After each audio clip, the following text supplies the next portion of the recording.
캐나다 세컨드리 스쿨에서 한국어로 랭귀지 수업을 받을 수 있다면 얼마나 좋을까요? 세컨더리 졸업을 위해서는 80학점이 필요합니다. 그레이드 8과 그레이드 9 성적은 크레딧을 받을 수는 없고 그레이드 10 성적부터 졸업에 필요한 학점으로 인정이 됩니다. 아이들이 다니는 학교에서는 랭귀지를 몇 가지 선택을 할 수가 있는데요. 프렌치, 차이니스, 재패니스 이렇게 세 가지가 있습니다. 한국어가 있다면 높은 점수를 받을 수 있을 텐데 그렇다고 한국어를 이용할 방법이 아예 없는 것은 아닙니다. 한국어로 아이들이 학점을 받을 수 있는 방법이 있습니다. 밴쿠버 지역은 델타 교육청에서 랭귀지 챌린지 이그잼을 주관합니다. 이 시험은 1년에 딱 한 번만 볼 수가 있습니다. 아이들마다 성향은 다르기 때문에 프렌치를 계속 공부하는 친구들도 있고 중국어나 일본어를 선택하는 학생들도 많습니다.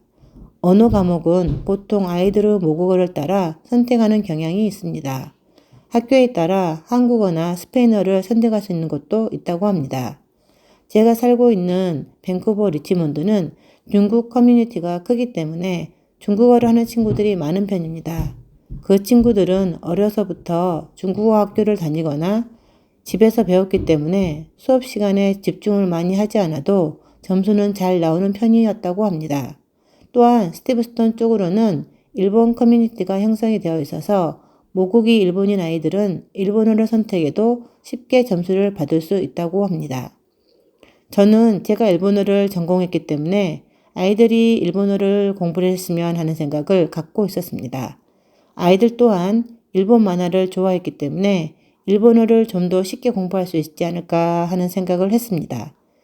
영어 소문자와 대문자가 있는 것처럼 일본어도 히라가나와 가타카나를 둘 다 외워야 했으니까요.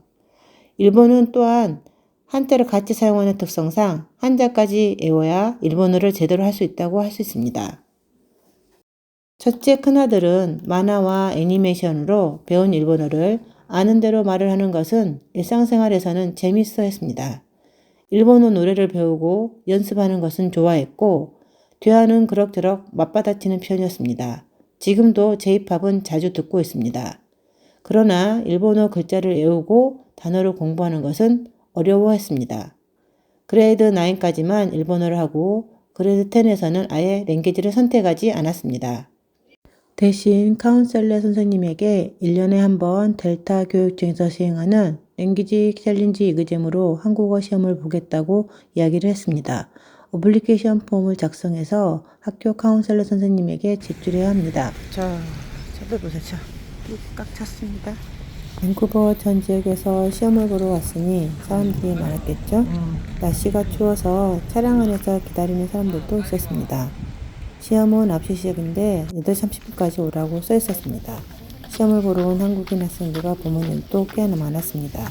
친구들이랑 여러 명 같이 시험을 보러 온 학생들도 있었습니다. 눈예보가 있어서였는지 날씨가 상당히 추워서 건물 밖에서 기다리는 것이 너무 힘들었습니다. 그 추위에 30분 이상 벌벌 떨고 있었네요. 내년에는 차에서 기다리다가 9시 10분 전에 나가는 걸로 해야겠습니다.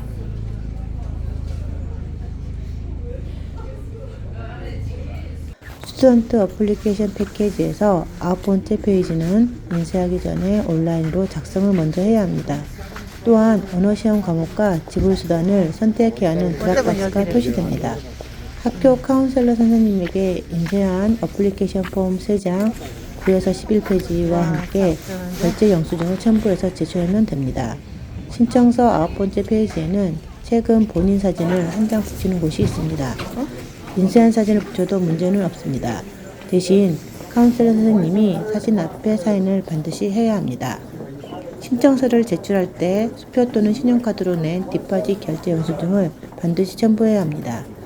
일반 퍼블릭 스쿨 학생들은 시험을 보고 난 후 각 교육청에서 디파짓 50불을 환불해 줍니다. 공립학교 학생들에게는 결제한 금액을 시험 결과가 나온 후에 학교로 체크를 통해 환불을 해줍니다. 학교 오피스로부터 체크가 왔다는 이메일을 받으면 찾으러 가면 됩니다. 사립학교 학생, 국제학생, 그리고 어덜트 그레듀에이션 프로그램을 통해 등록하지 않은 어른들은 exam피가 205불이고 환불을 해주지 않습니다.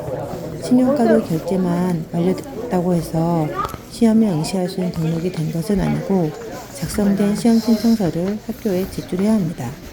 2024년, 2015년 랭귀지 챌린지 이그잼 지원 마감일은 2024년 10월 26일이었습니다. 학교에서는 뉴스레터에 시험 안내와 신청서 제출 마감 날짜를 몇 주간 계속해서 리마인드를 해주었습니다. 10월 26일은 학생들의 마감일이었고 이후 각 학교에서 델타 교육청으로 보내는 학생들의 지원서는 그로부터 2주 후에 마감을 했습니다. 시험은 2025년 2월 1일 토요일과 2월 2일 일요일에 진행 예정이었습니다. 그런데 시험 며칠 전에 일요일에 밴쿠버 전 지역에 눈이 많이 내릴 것이라는 예보가 있었습니다. 그래서 2월 1일 토요일 시험은 그대로 진행이 되었지만 2월 2일 일요일 시험은 2월 8일 토요일로 변경이 되었습니다. 랭귀지 챌린지 이그잼에는 다양한 언어 시험이 있습니다. 그레이드 10이면 이그잼 11을 볼 수가 있고 그레이드 11이면 이그잼 11이나 12를 볼 수 있습니다. 그레이드 10이 이그잼 12를 볼 수는 없습니다. 그래서 큰아들은 코리안 11을 봤습니다.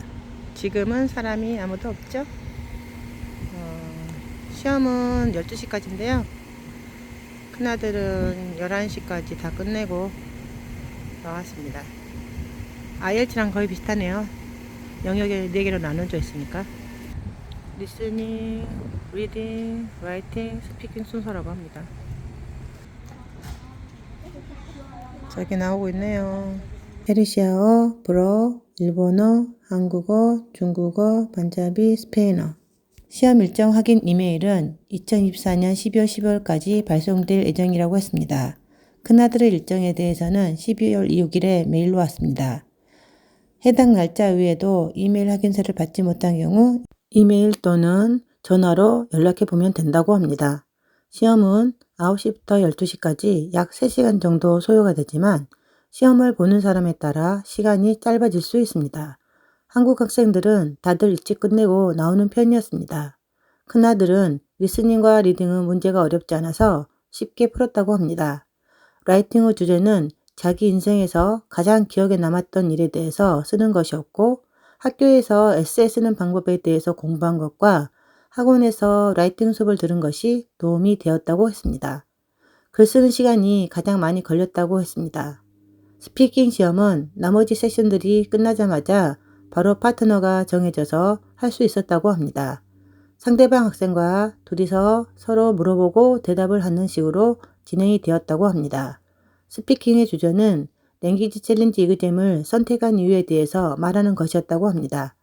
그 외에 다른 학생들에게 듣기로는 이번 여름방학 때 무엇을 했는지, 학교에서 제일 좋아하는 과목이 무엇이고 그 이유를 말하는 것이 스피킹 토픽이었다고 합니다. 캐나다의 모든 대학은 랭귀지 챌린지 이그잼 점수를 받습니다. UBC는 과정의 필수 요건과 제2 외국어 요건에 대해 델타 교육청에서 주관하는 시험 후 학점을 인정하지만 입학을 위한 GPA 계산의 일부로는 점수를 인정하지 않는다고 합니다. 입학 요건은 원하는 대학에 문의하거나 웹사이트를 찾아보세요. 생각했던 것보다 빨리 시험 결과가 나왔습니다. 약 1달 반 뒤인 3월 14일에 이메일을 받았습니다. 점수를 확인한 큰아들은 아주 좋아했습니다. 4월 말에 미드텀 리포트를 확인하기 위해 마이 에듀케이션 BC에 들어가서 올라온 성적을 보니 다른 과목과 똑같이 4크레딧으로 올라와 있었습니다. 한국어 덕분에 전체 평균이 올라갈 수 있었습니다. 밴쿠버에 있는 학생이라면 시험을 꼭 보는 것을 추천합니다. 델타 스쿨 디스트릭 랭귀지 챌린지 이그잼으로 검색하면 쉽게 정보를 찾아볼 수 있습니다. 구독, 좋아요, 댓글은 영상을 만드는 데 큰 힘이 됩니다.